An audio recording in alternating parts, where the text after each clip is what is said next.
Un débat qui devrait évidemment, comme tous les autres, vous intéresser. On va parler de la place de l'État à la recherche de l'État perdu. On devrait aussi bousculer quelques idées ensemble. Et ce sera à travers les mains expertes et les mots experts de Christophe Jacubizine qui vient avec ses invités qui le rejoignent sur scène. Mesdames et messieurs, merci d'applaudir David Lisnard, Agnès Verdier-Molinier, Boris Vallaud, Pascal Perrineau qui viennent rejoindre Christophe Jacubizine sur scène. Applaudissez-les s'il vous plaît.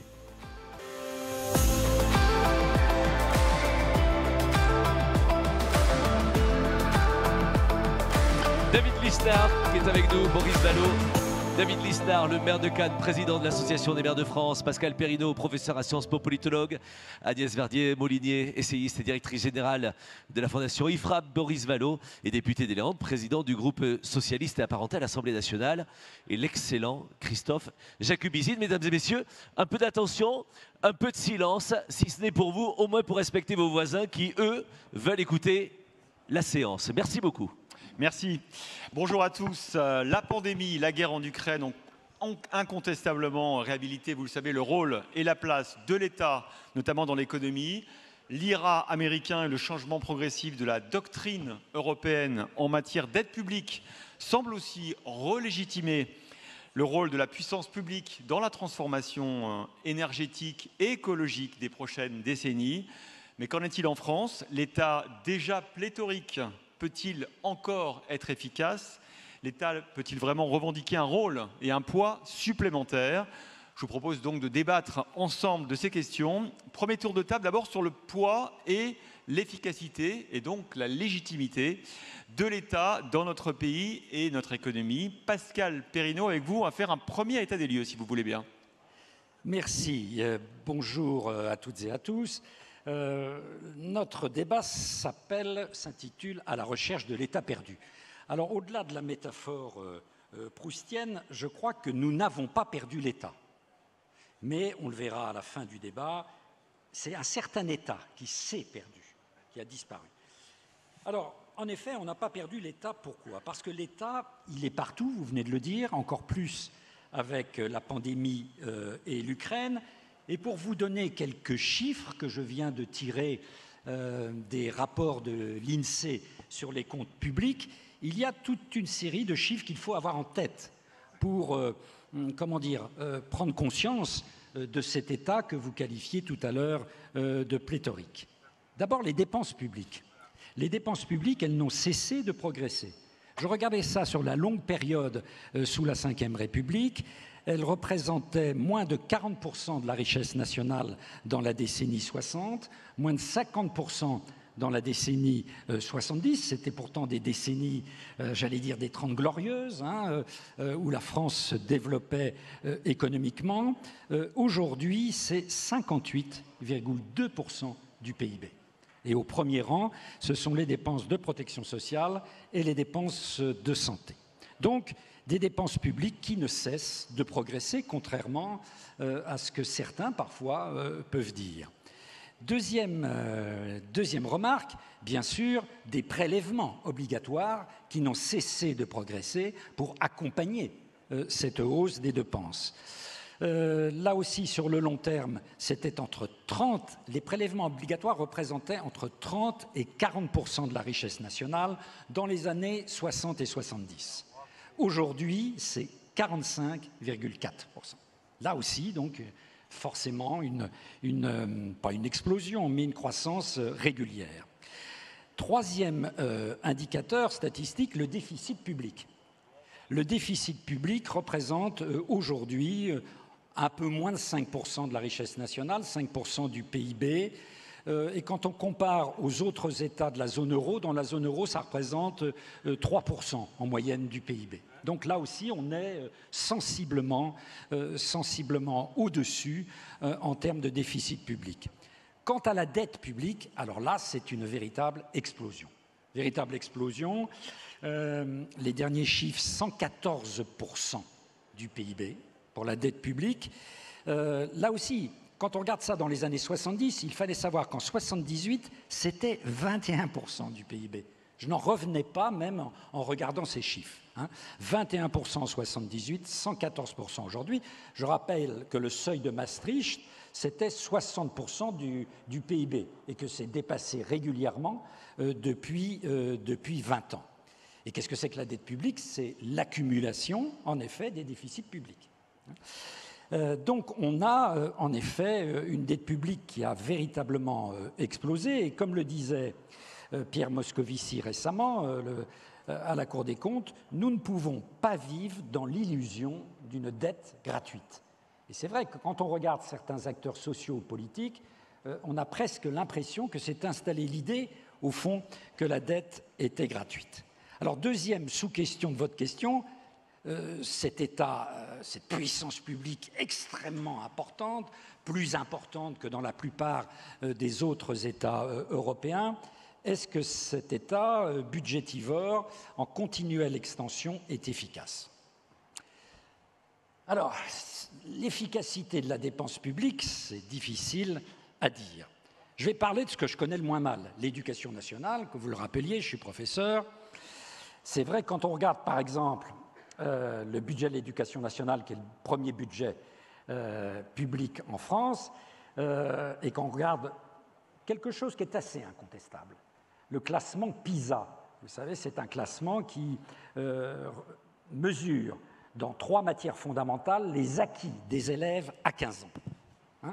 Et là, on s'aperçoit que dans le classement PISA, au sein de l'OCDE, en dépit de la masse budgétaire investie, nous sommes 23e sur 79 pays de l'OCDE.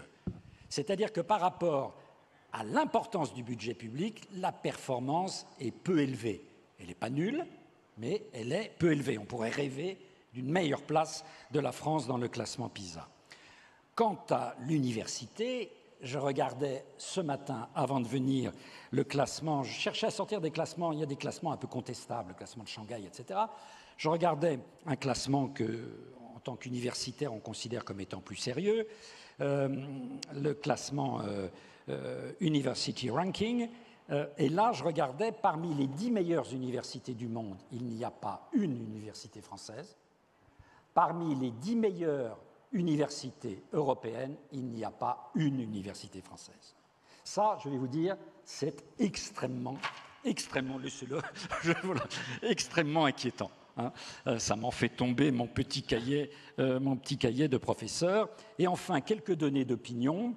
Est-ce que les Français, par rapport à cette performance, comment dire, mitigée du service public, en tirent les conséquences? Plutôt non. Dans un sondage de l'IFOP fait pour la revue Acteurs Publics en 2021, 41% des Français disaient les rayons d'action de l'État en France sont tout à fait satisfaisants. 28% disaient même le périmètre de l'État devrait être élargi. Ça fait 69% de gens qui ne veulent pas que ça change, ou même qui considèrent, pour 28%, que ça devrait être élargi. Ceux qui disent l'État a trop de missions et doit se recentrer, on en parlera tout à l'heure dans le débat, c'est 31% des Français, c'est-à-dire un Français sur 3. Merci beaucoup Pascal. On a 2 usual suspects sur ce plateau, 2 ordonnateurs de la dépense publique ou législateurs, avec David Lisnard qui est à la fois maire de Cannes et président de l'AMF, Association des maires de France, et puis Boris Vallaud qui est député des Landes. Donc vous êtes ceux qui tiennent les cordons de la bourse de la puissance publique, parce qu'on parle de l'État, évidemment, on parle d'équité locale, on parle de la protection sociale. Peut-être David Lisnard, est-ce que c'est intéressant parce que la conclusion de Pascal est un peu contre-intuitive. Finalement, les Français aiment ce poids de l'État dans leur économie, ils en veulent plus. Ça va faire plaisir à Boris Vallaud. David, est-ce que vous prenez votre part de responsabilité dans cet État qui a grossi, ces collectivités qui ont énormément grossi parce que l'État leur a beaucoup délégué de tâches? Et est-ce qu'il faut, comme le suggérait Pascal, peut-être redimensionner le poids de l'État dans l'économie? Alors, pour répondre précisément à votre question, moi, je ne crois qu'à la responsabilité individuelle, donc je ne prends pas ma part de responsabilité par rapport à mon parcours de vie, mes convictions et ma pratique à cette expansion de la sphère publique. Premièrement. Deuxième élément, je voudrais dire à quel point, pour un ancien petit commerçant, il est impressionné d'être ici devant le monde patronal institutionnel, d'en bas, d'en haut et de tout en haut. Pour les communes de France, c'est très valorisant. Et ce n'est pas absurde. On est à la rencontre des entreprises de France. Et j'ai souvent coutume de dire que les maires, quelle que soit la typologie de la commune, une commune rurale, une commune urbaine, de gauche, du centre, de droite ou nulle part, sont des praticiens et réagissent comme des chefs d'entreprise. C'est-à-dire qu'ils doivent optimiser sous contrainte, ils doivent valoriser des équipes, ils doivent rendre, produire, etc. On n'est pas... nous ne sommes que des praticiens, nous ne légiférons pas, ce n'est pas nous qui décidons des comptes du pays, etc. D'ailleurs, c'est cette approche qui avait fait que l'année dernière, j'ai eu la chance et le privilège d'être parrain de... D'ailleurs, j'aime ma boîte, par éthique et lancée par Sophie de Menton, et parrain d'honneur, pour montrer ce parallèle entre la commune et l'entreprise. La commune qui, de surcroît, et j'en arrive à votre question, a une obligation d'être excédentaire en budget de fonctionnement. C'est-à-dire que quand on parle des comptes publics, les communes, les collectivités territoriales ne sont pas un problème pour les comptes publics. Alors, c'est peut-être contre-intuitif de le dire, mais je peux le démontrer avec des ratios, ce qui ne veut pas dire que l'organisation française est parfaite en termes d'organisation des pouvoirs publics, j'ai quelques idées là-dessus, ce qui ne veut pas dire qu'il n'y a pas des collectivités mal gérées, il y a des collectivités mal gérées, il y a des mauvaises communes, comme il y a des mauvaises PME, mais ne serait-ce que l'obligation d'avoir un budget excédentaire en fonctionnement, de n'emprunter que pour de l'actif, que pour de l'investissement, et avec une implication de l'État dans les comptes des communes, mais involontaire, pour répondre aussi à votre question. Aujourd'hui, malheureusement, il y a une recentralisation depuis une trentaine d'années, ça a été très prononcé depuis une dizaine d'années, et le fait de perdre la responsabilité fiscale, ou de ne garder qu'une responsabilité fiscale que sur les seuls propriétaires, on voit les effets, les conséquences de cela, enlève de l'efficacité. Les maires ne veulent pas être des quémandeurs d'argent de l'État, puisque ce que l'on appelle les dotations de l'État sont en fait le respect de la parole de l'État qui, lorsqu'il a transféré des compétences aux collectivités qu'il assumait avant, loi de décentralisation, ou lorsqu'il a supprimé des fiscalités locales, on pourra parler de la CVAE si vous le souhaitez tout à l'heure, mais on pourrait parler de la taxe d'habitation, la patente à l'époque, s'engager à compenser au franc près puis à l'euro près de l'inflation. Ce système-là est très pervers, parce qu'il enlève de la responsabilité des maires, des élus locaux vis-à-vis des habitants, et il les incite, ces maires-là, à demander à ce que l'État lui donne ce qu'il lui doit, ce qui n'est jamais le cas. Et juste pour vous donner trois chiffres, parce que votre chiffre d'affaires et que vos recettes soient plus liées à ce que vous faites en termes d'investissement dans la commune. Bien sûr, et d'ailleurs, une des clés de la performance publique, qui devrait être l'obsession que l'on a pour à la fois satisfaire l'usager, qu'on satisfait de moins en moins en France, plus on a de dépenses publiques, moins on a de services efficaces, moins on voit de services publics sur le terrain. Donc on doit satisfaire mieux l'usager, on doit satisfaire mieux le contribuable, puisque les prélèvements obligatoires augmentent. On atteint cette année le record d'impôts et de charges du monde, on est à plus de 45% de la richesse produite. Et troisièmement, on devrait mieux satisfaire les fonctionnaires, qui sont plus nombreux qu'ailleurs, moins heureux qu'ailleurs et moins bien payés qu'ailleurs. Ce que l'on ne comprend pas, c'est que cette dialectique folle, c'est comme tout dans la vie. Il faut un État à sa bonne place, une puissance publique à sa bonne place, et c'est l'équilibre qui compte. Et qu'à partir d'un certain seuil, de même qu'on le savait avec la courbe de l'affaire, trop d'impôts tue l'impôt, eh bien, trop d'administration tue le service public. Parce que ça éloigne le service public de ses fonctions en front office, auprès des habitants, et ça alimente une spirale infernale de l'État qui se perd dans les propres méandres de son labyrinthe qu'il a créé lui-même, avec une surfiscalité, avec une suradministration, un code de l'environnement qui est passé de 100 000 mots à 1 million de mots en 10 ans, un code général des collectivités territoriales qui a été multiplié par 3 en 3 ans, en 20 ans, etc. Le poids des collectivités territoriales, malgré le millefeuille, malgré tout ce qui nous agace, malgré parfois les mauvaises gestions, ça représente en France un peu moins de 12% du PIB. Les dépenses des collectivités territoriales, c'est un peu moins de 12% du PIB. La moyenne européenne, c'est 20%. Alors, il y a des États plus fédéraux, nous on est un État central. Mais si vous prenez un État central comme la Suède, par exemple, il y a plus de dépenses dans les collectivités. C'est contre-intuitif, mais c'est vrai. Et c'est un élément absolument essentiel. Donc, je crois, ce qui compte là-dedans, c'est la performance publique. Comment redonner de la performance et du sens ? Et donc, comment recréer de la responsabilité ?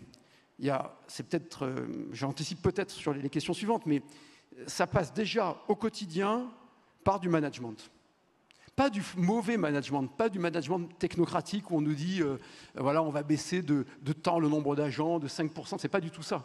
C'est comme on le fait, moi je l'ai fait dans le privé, comme on le fait dans le public, comme je le fais dans une mairie, chercher à faire de la capacité d'autofinancement, transformer du fonctionnement en investissement, par l'investissement, donc à la mairie on a notre deuxième plan CAPEX, ça nous a permis de multiplier par 4 la capacité d'autofinancement, d'investir tout en baissant la dette de 65 millions en 6 ans, sans toucher à un taux de fiscalité, en pratiquant la sobriété fiscale, là où tout le monde disait que c'était impossible. Et en réalité, lorsque vous créez des cercles de qualité, lorsque vous créez du management participatif, lorsque vous essayez de mettre des personnes physiques responsables à la bonne place, ça marche. Et le problème, aujourd'hui, dans la puissance publique française, d'un point de vue macro, parce qu'il y a des contre-exemples, c'est l'État qui est l'enfant malade de la puissance publique française. Par son excès de dépenses, il a perdu des compétences, mais il n'a pas vraiment perdu en poids. Donc ça pose un problème fondamental, sauf sur une petite courte période entre 2007 et 2012, c'est pas politique, c'est une réalité. Et donc d'arriver à recréer de la performance par de l'objectif, par de la responsabilité, par du contrôle a posteriori, et que l'État se recentre sur ses missions, veille à la justice, quelle qu'elle soit. Ça a été inventé pour ça, l'État, c'est la justice, la sécurité, l'égalité des chances, etc., l'aménagement du territoire. Mais, je termine là-dessus, plus l'État a élargi son champ d'action jusqu'à nous dire comment on doit s'habiller en hiver, jusqu'à nous faire une aide pour rapiécer les vêtements, etc., plus il déresponsabilise, moins il est capable d'assumer sa mission, qui est une mission qui doit viser à sanctionner a posteriori ceux qui abusent, et moins il sanctionne l'abus, plus il pénalise a priori l'usage par une succession de schémas, de normes, de contraintes qui bloquent l'action. C'est très vrai en entreprise, c'est encore plus vrai en collectivité.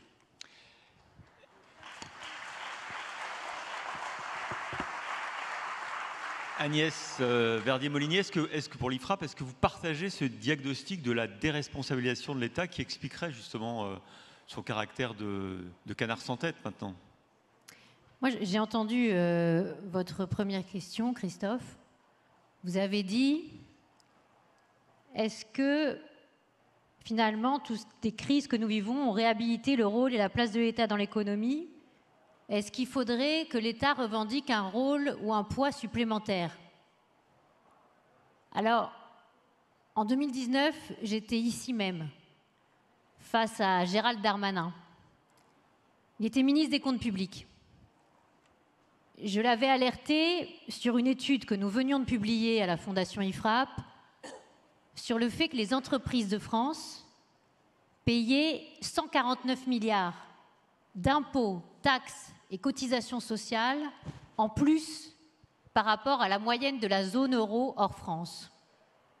Il m'avait répondu, on a fait le PFU et on a transformé l'ISF en IFI. À l'époque, il n'y avait pas du tout la notion de la question, notamment, de la surcharge fiscale des taxes de production. Vous allez me dire, Christophe, depuis, le monde a changé. Oui, un peu.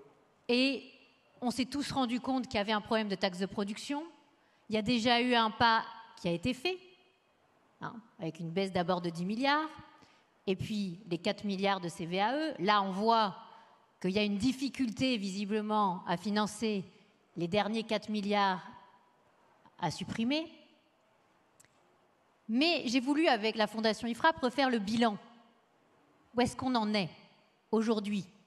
Combien on a d'écart avec la zone euro, d'après vous, en 2022? Parce que si on écoute tout ce qui a été dit par les représentants du gouvernement depuis hier, quasiment tout a été fait. C'est ça qu'on a entendu. On est pro-business, on a baissé les taxes de production, on a baissé le taux d'impôt sur les sociétés. 25%, c'est pas mal quand même. On a baissé beaucoup. Et donc moi j'ai voulu voir, parce que moi j'aime bien les chiffres. Et j'ai voulu refaire l'écart avec la zone euro de ce que nos entreprises payent en plus en 2022. Le chiffre 2019, c'était un chiffre 2017. Ça tombe bien. Ça fait un peu le bilan depuis le premier quinquennat d'Emmanuel Macron. Et bien là, je suis assez sidérée. Parce qu'on n'est plus à 149 milliards d'écart avec le reste de la zone euro, on est à 157 milliards. Et donc, le chemin est encore très, très long.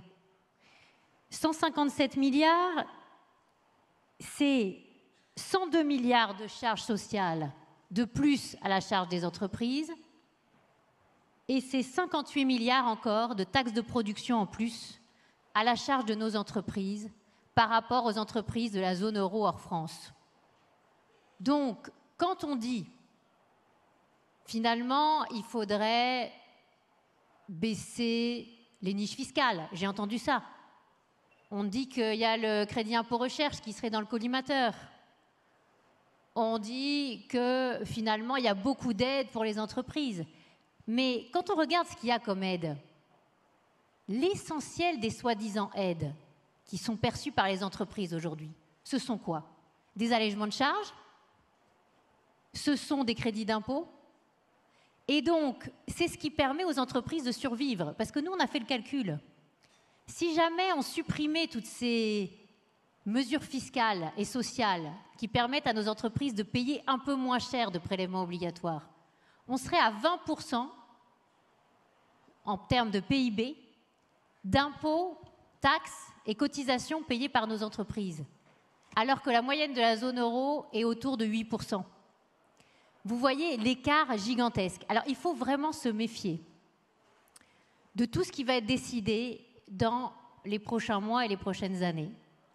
Parce que c'est pas je prends d'un côté, je donne de l'autre. Hein, c'est ça le problème. Il faut que derrière, il y ait vraiment une baisse de la pression sur nos entreprises. Et vous avez cité, Christophe, l'IRA. Parce que tout le monde ne parle que de ça aujourd'hui. Mais même les États-Unis sont convertis aux aides, à la dépense publique, il faut subventionner les entreprises, etc., etc. Alors j'ai regardé aussi l'écart avec les États-Unis. Et là, c'est pareil. Quand vous faites prélèvement obligatoire moins les aides, vous avez 111 milliards d'écart payés en prélèvement obligatoire en plus par nos entreprises en France, par rapport aux entreprises américaines, si on fait à chiffres comparables. Ça veut dire quoi? Ça veut dire qu'à chaque fois qu'on dit les autres pays donnent des aides, on se trompe. Les autres pays, ils ne taxent pas pour ensuite donner des aides. Les autres pays, ils taxent moins que nous, de plus de 100 milliards d'euros par an, les entreprises françaises. Les autres pays, quand ils donnent soi-disant des aides, comme l'IRA, j'ai regardé ce qu'il y a dans les fameuses aides. Parce que quand on entend à la télé, il y a des aides, on pense tout de suite dépenses publiques en France. 70% des aides sont des crédits d'impôt sur l'IRA américain. Hein, des baisses de la fiscalité et pas des augmentations de la dépense publique. Je trouve dommage que dans ce pays, on confonde en permanence recettes et dépenses.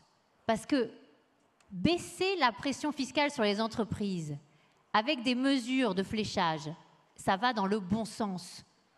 Mais dépenser plus d'argent public tout en aggravant toujours la pression finalement, parce que là vous voyez, l'écart avec les autres pays ne se réduit pas. Eh bien finalement c'est faire financer par les entreprises elles-mêmes des aides qu'elles vont récupérer de l'autre. Et ce n'est pas forcément ni cohérent pour la compétitivité de notre pays, ni bon pour la bataille de l'emploi, parce que j'ai entendu le président de la République, le sujet c'est le plein emploi. La bataille de l'emploi, si on veut la gagner, elle se joue sur la baisse des charges pour les entreprises, sur une baisse des impôts de production, mais ce n'est pas 1 milliard. C'est plutôt 40 à 50 milliards de baisse.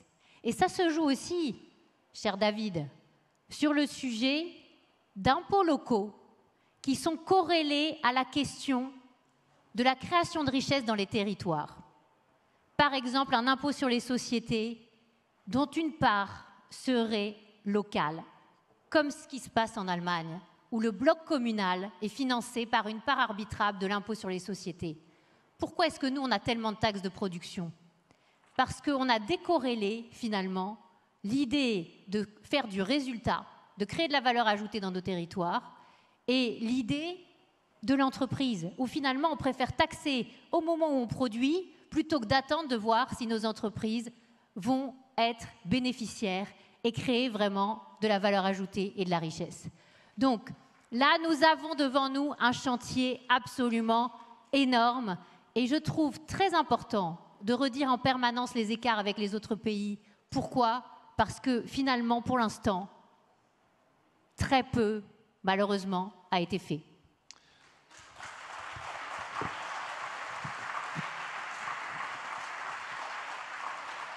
Boris Vallaud, est-ce que le problème de l'économie française, c'est le poids de l'État et est-ce que vous souscrivez à ce qu'a dit notamment David et Agnès sur l'inefficacité de l'État parce que les recettes ne sont pas corrélées, par exemple, à sa performance ou à l'activité économique d'une collectivité?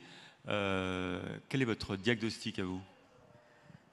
Peut-être commencer par, puisque Agnès Verdier-Molinier a dit qu'elle aimait les chiffres et que Pascal Perrineau en a donné un certain nombre. Commencer par quelques chiffres, puisque l'intitulé de notre table ronde, c'est la question de savoir si nous sommes à la recherche de l'État perdu. Alors je me suis dit, est-ce que c'est perdu au sens où vous demanderiez plus d'État, ou est-ce que l'État s'est perdu en faisant des choses qu'il était illégitime qu'il fasse? Sur le premier point, s'il y a bien un acteur qui n'a pas été abandonné, en tout cas sur le plan financier, de la dépense publique, c'est l'entreprise.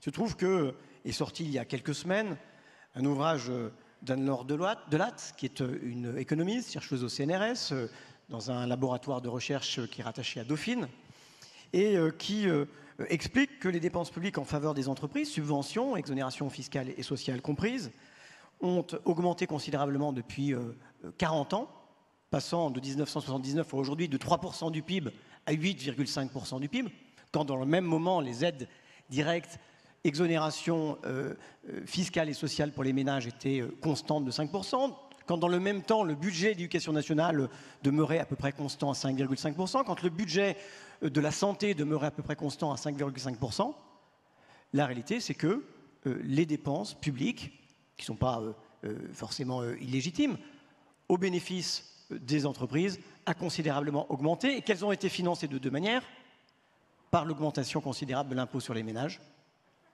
et par le déficit public et la dette dont tout le monde s'inquiète.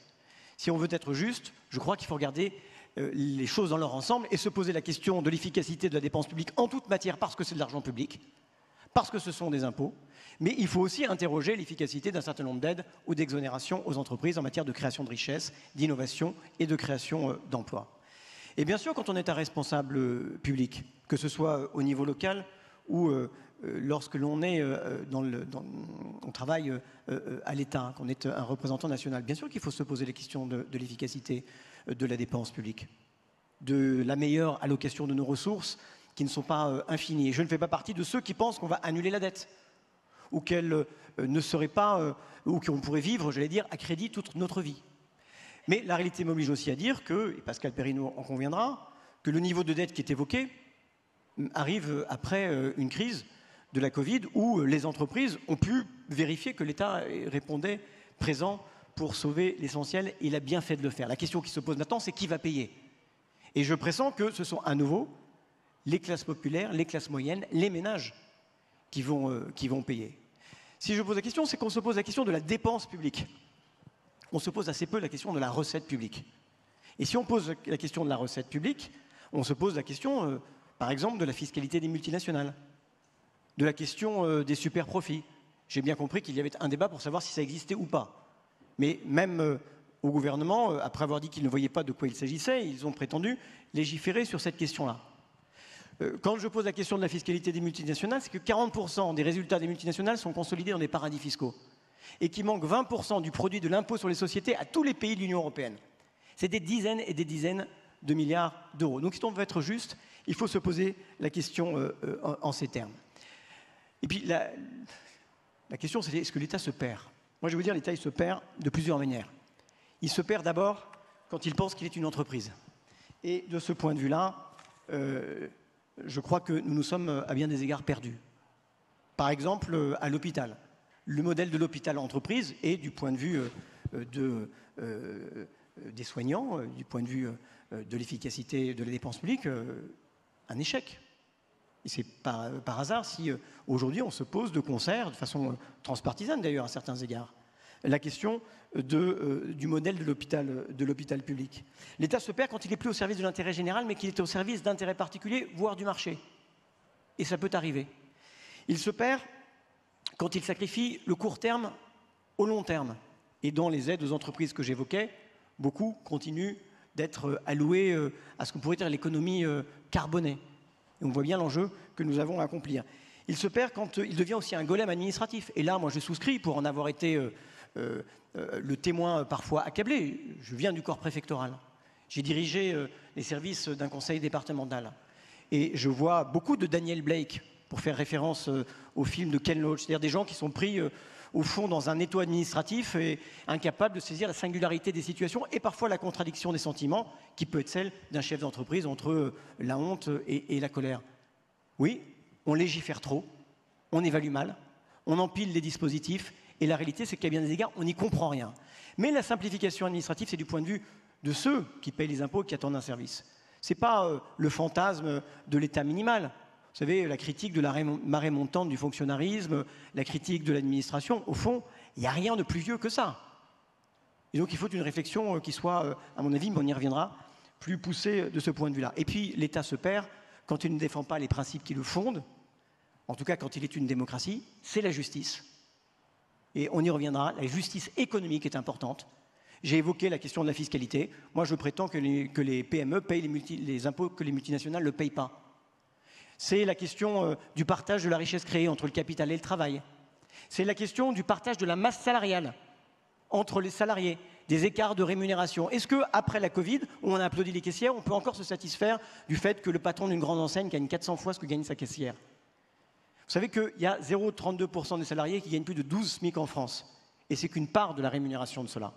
Si vous deviez, c'est vrai macroéconomiquement, mais redistribuer ce qu'il y a au-dessus de ces 12 SMIC, vous augmenteriez de 333 € net par mois 20% des salariés les plus modestes, qui paieraient plus d'impôts, qui paieraient plus de cotisations sociales et qui, de ce point de vue-là, évidemment, verraient réduire le déficit.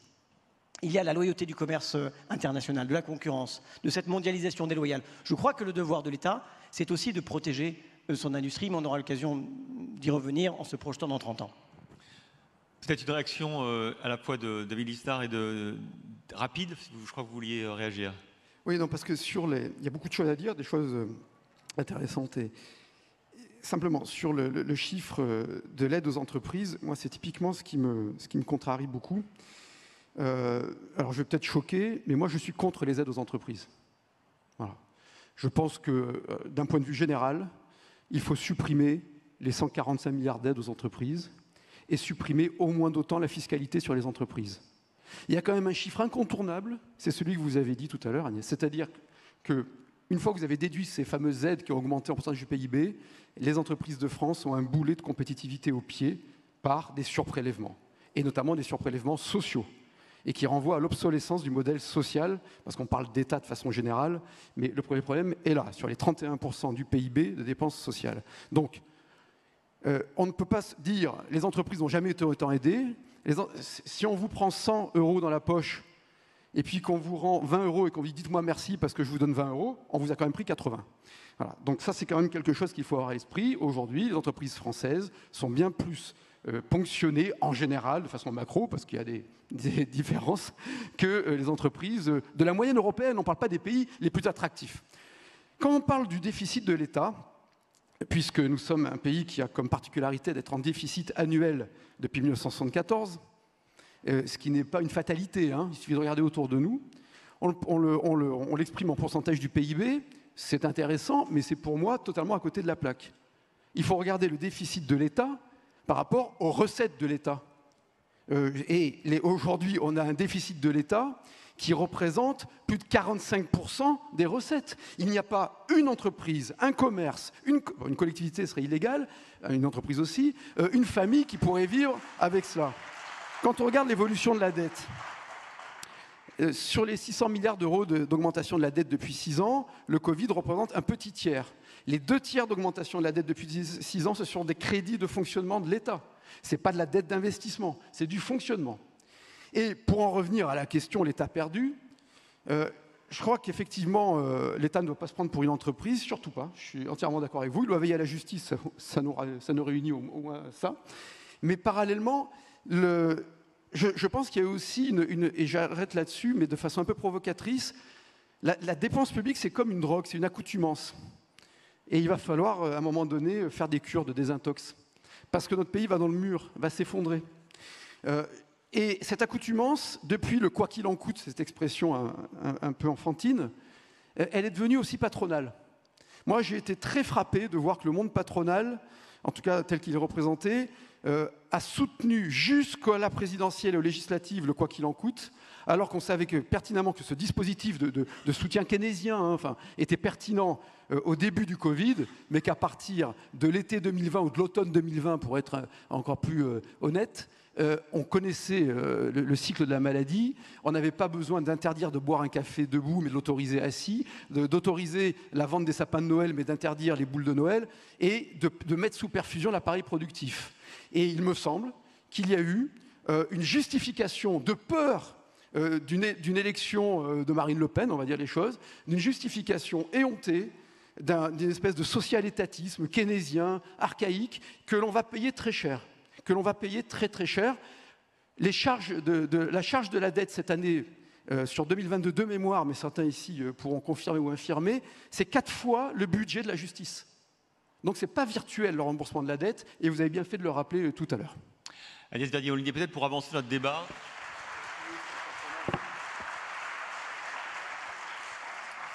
C'est sans doute une manière aussi de répondre aux interpellations précédentes. On peut avancer sur cette deuxième partie. Le MEDEF nous a demandé de réfléchir, de nous projeter à ce que serait le rôle et le poids de l'État idéal dans une trentaine d'années. Peut-être qu'on peut répondre à la fois à ce qui a été dit précédemment, et on peut répondre à cette question en même temps, Agnès. Oui, alors très brièvement sur les aides. Je crois qu'il faut faire très attention là aussi. Les fameux 150 milliards d'aides. Dedans, il y a une trentaine de milliards de subventions. Le reste, ce sont des allègements de charges, ce sont des allègements d'impôts de prod et ce sont des allègements d'impôts sur les sociétés. Ce qui est important, c'est le bilan net que vous faisiez, et c'est là où vous n'êtes pas d'accord avec Boris. Oui, mais attendez, le problème, c'est que si on dit on supprime 140 milliards d'aides, en réalité, ça veut dire on augmente de 120 milliards les prélèvements obligatoires sur les entreprises. Enfin, il faut quand même appeler un chat un chat. Une aide, c'est une sorte de fourre-tout qui fait plaisir à beaucoup de chercheurs qui disent il y a trop d'aides aux entreprises, c'est affreux, etc., mais qui font semblant de croire que ce sont des subventions en dépenses. Non. Ces aides, elles sont très majoritairement de l'ordre de 25 milliards des baisses d'impôts de prod, de l'ordre de 35 milliards des baisses d'IS et de l'ordre de 60 milliards des baisses de cotisations sociales à la charge des employeurs. Moi, je dis qu'il faut qu'à un moment, on fasse le distinguo, je le répète, entre recettes et dépenses. C'est comme quand le gouvernement nous dit « je vais faire 10 milliards d'économies » et que quand je cherche avec la Fondation IFRAP, avec mon équipe, où sont les économies, je trouve 7 milliards d'augmentation d'impôts. Parce que c'est de la baisse de dépenses fiscales. Et ça, c'est pas nouveau. C'était déjà le cas sous d'autres précédents gouvernements, on s'en souvient. Certaines mesures de la sortie de crise financière, on s'en souvient, 2011, 2012, l'essentiel des baisses de dépenses était des hausses de fiscalité. On ne voyait pas baisser le taux de dépense, Pascal Perrineau l'a très bien expliqué, on ne voyait pas baisser le taux de dépense, la dépense continuait à augmenter et le taux de prélèvement obligatoire explosait. D'ailleurs, Pascal ne l'a pas dit, mais on n'a jamais été aussi haut en prélèvement obligatoire par rapport au PIB qu'en 2022. Et ce n'est pas moi qui l'invente, ce sont les chiffres de Bercy. Reprenez le RESF, le rapport annexé au PLF 2023, et vous verrez la cascade fiscale qui pèse à la fois sur les ménages et sur les entreprises, et surtout sur les entreprises. Parce que la question que pose aujourd'hui l'AREF, c'est quel État dans 30 ans? En 2053, il y aura eu 5 autres présidents de la République après celui-ci, et on peut se poser la question, qu'est-ce qui serait bon pour la France, pour l'emploi français, pour la création de richesses? Moi, ce qui m'a frappé dans l'intervention du président de la République, c'est qu'il a dit qu'il faisait tout ça pour financer le modèle social. Et je me pose la question, quel est notre État? C'est un État qui s'est perdu dans le social. C'est un État qui s'est perdu dans l'idée de financer l'inactivité. Et cette inactivité, elle est payée par les entreprises de France. Parce que le surcoût du modèle social français, il est payé par les entreprises françaises. C'est elles qui payent. Il faut qu'on arrête avec cette idée que le modèle social français est un modèle. Ce n'est pas un modèle. Il faut d'ailleurs qu'on le change de nom. Comment ça se fait qu'on parle toujours de modèle social? Que du président de la République au ministre de l'économie, en passant par la première ministre, on ne parle que de ça alors qu'on devrait parler, je ne sais pas moi, du modèle d'emploi français. Il est où le modèle d'emploi français? Il est où le modèle entrepreneurial français qu'on veut nous proposer? Et là, il y a une vraie question. Quand est-ce qu'on va arrêter de subventionner l'inactivité? Quand est-ce qu'on va faire une vraie réforme en disant que tous ceux qui bénéficient des aides sociales doivent retourner vers l'emploi, comme ça se passe dans les pays du nord de l'Europe? La France n'est pas forcément plus courageuse ou plus généreuse pour aider ceux qui sont dans la peine. Mais la France ne les remet pas dans un cycle vertueux qui va vers l'activité. On peut rester 12 ans, 15 ans, 20 ans au RSA sans qu'on vienne vous chercher, sans qu'on vous dise finalement, mais il faudrait peut-être chercher un travail, alors qu'il y a des entreprises qui en proposent dans votre ville, dans votre région, dans votre département. Le surcoût français, le déficit français, David Lisnard l'a rappelé, il ne vient pas de la dépense des collectivités, il ne vient pas de la dépense régalienne de l'État, de la justice, ou alors des dépenses de sécurité intérieure. Il vient du surcoût des dépenses de protection sociale, 800 milliards. C'est beaucoup plus que le budget de l'État. Et c'est là qu'on a un énorme travail à faire. Donc, si on veut dessiner l'État de dans 30 ans, c'est un État qui serait plus, finalement, inféodé à la Sécu. Parce que le vrai État d'aujourd'hui, c'est la sécurité sociale. Et si on veut changer ça, il faut se dire que le fil rouge, c'est le travail, c'est l'emploi. Et donc, ce sont les entreprises de France. Et qu'à un moment, plutôt que de dire c'est formidable de financer en additionnant des aides, des personnes qu'on ne va jamais essayer d'aider à revenir vers l'emploi, il faut, comme au Danemark, comme en Allemagne, comme en Suède, dire oui, vous avez droit à être aidé quand vous êtes dans la peine, mais votre devoir, c'est de chercher un emploi et de travailler. Et regardez un Danois, qu'est-ce qu'il a? Il doit déposer 2 CV par semaine, obligatoirement. Hein. Sinon, on lui supprime des droits au chômage ou des droits aux aides sociales. Et dans tous les pays du nord de l'Europe, c'est comme ça. Et la part de ménages qui est assistée est beaucoup plus faible. Donc là, la vraie mutation du modèle, elle est là. Parce que le surcoût, encore une fois, ce sont les entreprises qui le payent. Boris Vallaud, est-ce qu'il faut repositionner l'État au cours des prochaines décennies? Non, mais d'abord, en fait, c'est assez simple de se faire applaudir. Il suffit de dire ce qui a envie d'être entendu. Non, parce que la réalité des dépenses sociales, c'est pas l'essentiel, c'est pas le RSA, pardon, c'est l'assurance maladie, c'est l'assurance, c'est la retraite, c'est la dépendance, il manque 10 milliards d'euros pour la dépendance. Vous savez qu'aujourd'hui, vous avez 8 EHPAD sur 10 qui sont en déficit en France. Voilà, qu'aujourd'hui, le coût d'entrée dans un EHPAD est si élevé que les gens renoncent à y aller. Et qu'on n'a pas suffisamment de gens pour s'occuper d'aide à domicile. Mais vous vivez sur quelle planète? Vous avez regardé le flux d'entrée et de sortie dans l'emploi? C'est-à-dire qu'il y a quand même des gens qui vont chercher du boulot. Bien sûr que ça existe, les gens qui ne vont pas chercher le boulot. Il faut les remettre à l'emploi. Et moi, je vais vous dire, quand je regarde les départements, il n'y a pas une identité de politique d'insertion selon qui dirige ce département. Il y a des départements qui n'ont plus de dépenses d'insertion qui accompagnent le RSA. Voilà.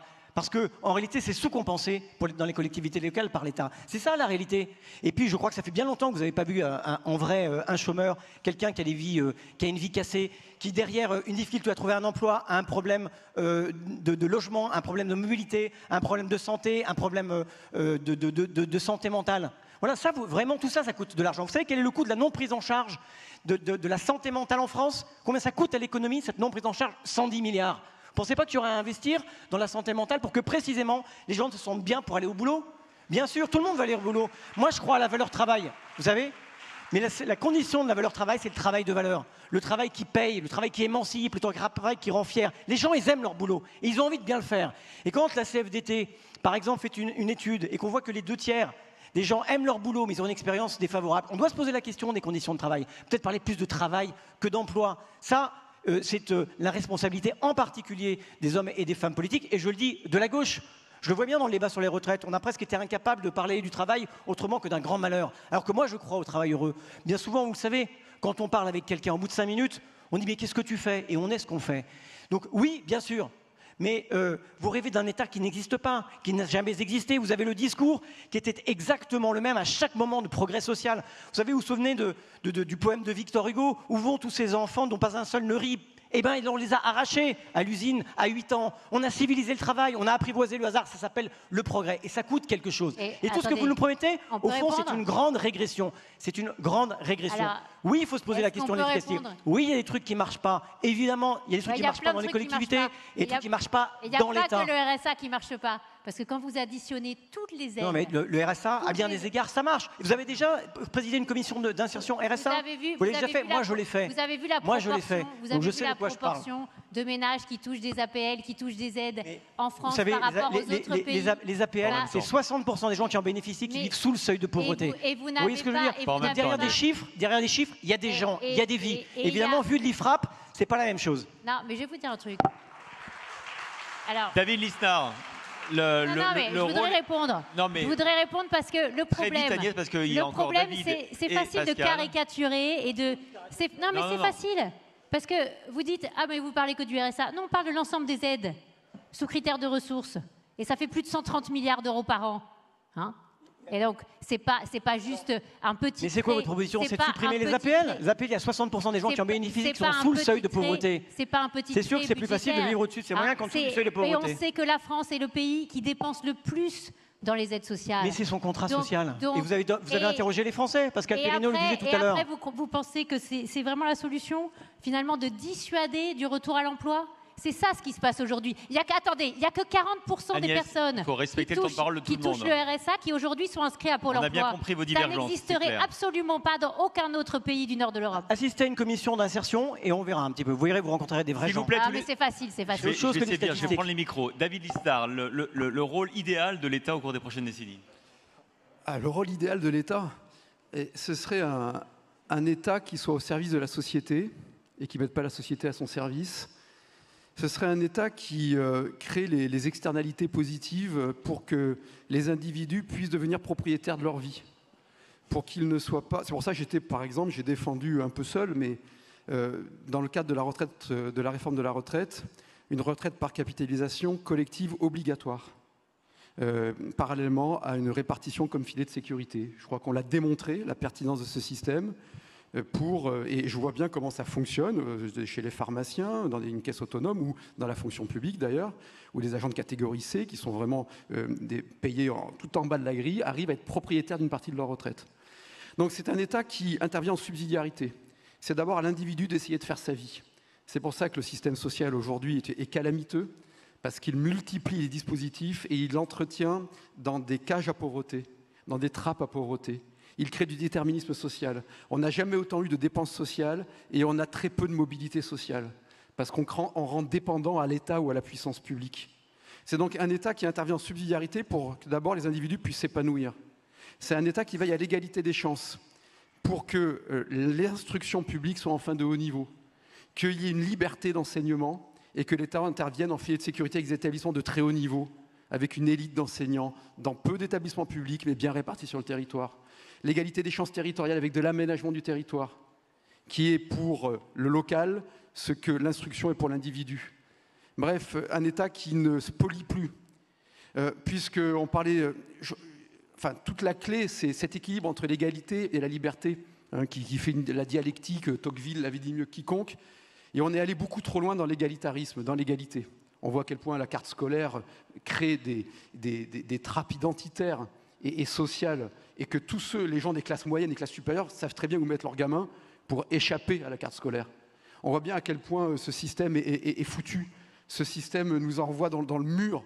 Donc moi, je suis pour la liberté et la responsabilité individuelle. C'est un État qui ne tue plus la responsabilité individuelle. Et puis c'est un État réorganisé. Donc on revoit la déconcentration des services de l'État. Aujourd'hui, on multiplie les charges, les dépenses, mais pas que l'argent. On décourage, on éloigne de la création à cause de la contradiction entre des services de l'État qui ne sont pas dirigés. J'ai actuellement un dossier pour l'implantation d'une unité de production sur la chaîne sur l'industrie satellitaire autour de Thales Alenia Space, avec une boîte qui est en plein succès, pour l'autoriser à faire un bâtiment qui ne pose aucun problème environnemental sur une zone déjà urbanisée. Je dois faire une modification du PLU, ok. Je dois avoir un avis conforme de l'ADREAL. L'ADREAL, c'est le triangle des Bermudes. Il faut supprimer l'ADREAL, ça ne sert à rien. Il faut juste qu'il y ait des agents qui interviennent a posteriori, de police de l'environnement, mais on n'a pas besoin d'avoir avec des normes précises. Ceux qui ne les respectent pas, on les sanctionne, mais on arrête d'entraver a priori. L'ADREAL qui contredit la DTM, qui n'est pas d'accord avec le préfet, et on m'impose l'autorité de l'environnement, qui elle-même est faite de type de l'ADREAL, mais qui sont indépendants de l'ADREAL. Et là où on devrait, en 2 mois, donner une autorisation de construire cet entrepôt ou cette usine, je sais que je vais en avoir pour 2 ans. Et j'espère que j'arriverai à garder cet entrepreneur. Donc un État qui, comme disait le grand président Pompidou, arrête d'emmerder les Français. Pascal Perrineau. Et qui cesse de subventionner, parce que la subvention, elle crée une administration et elle crée un capitalisme de connivence. C'est un vrai sujet. C'est un vrai sujet, le capitalisme de connivence. Pascal Perrineau, je vous laisse le soin de conclure ces échanges sur les perspectives de la réforme de l'État et de son rôle dans les prochaines décennies. Oui, si l'on s'efforce de faire un peu de prospective à moyen terme, comment peut-on concevoir l'évolution de l'État ?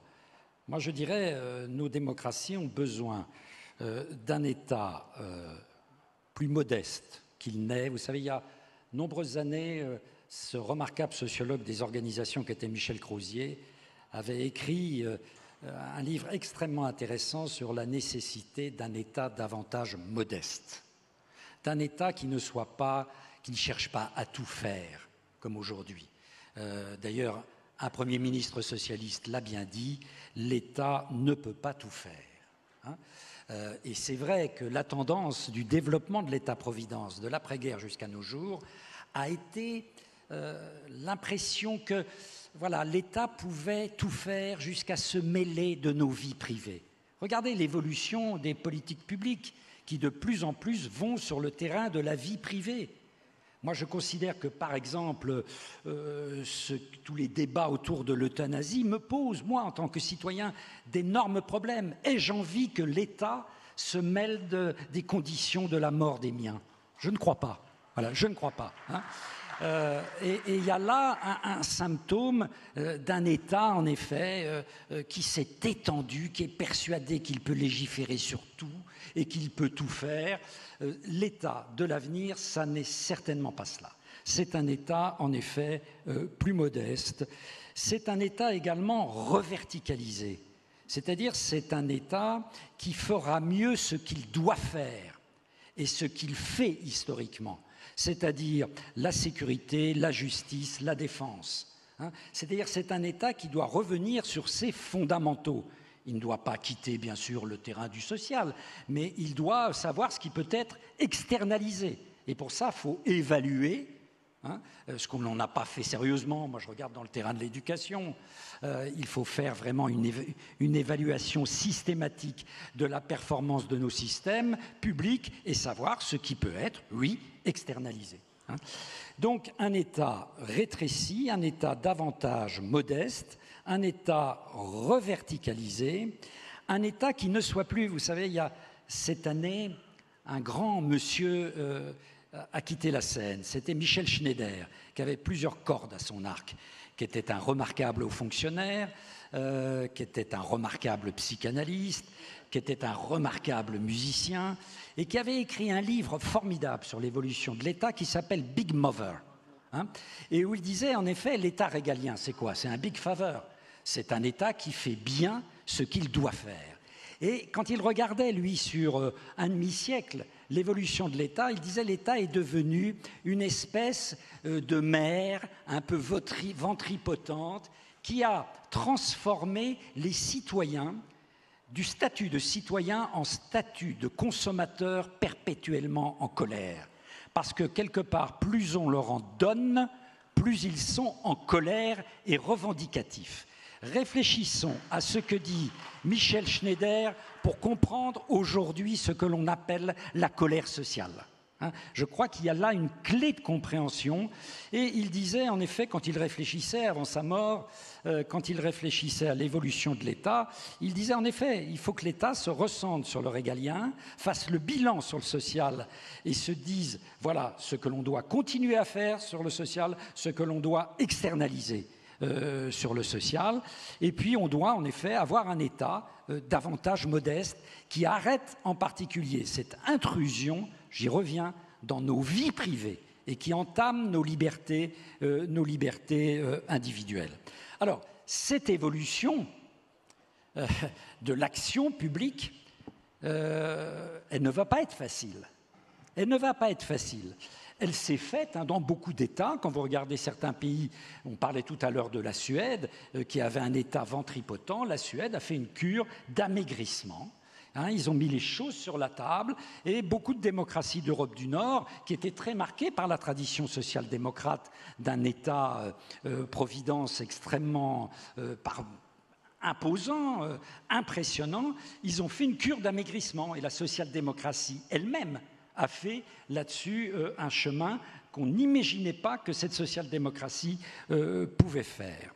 Alors en France, ça sera difficile. Pourquoi ? Un mot de conclusion. Oui, je conclus tout de suite. Par exemple, dans cette enquête de l'IFOP qui date de quelques mois, de tout à l'heure, on demande aux Français, dans ces grandes fonctions, qu'est-ce qui pourrait être assuré par le secteur public ou par le secteur privé. À peu près sur tous les thèmes, la majorité est des 3/4 pour que ce soit le secteur public qui le prenne en charge.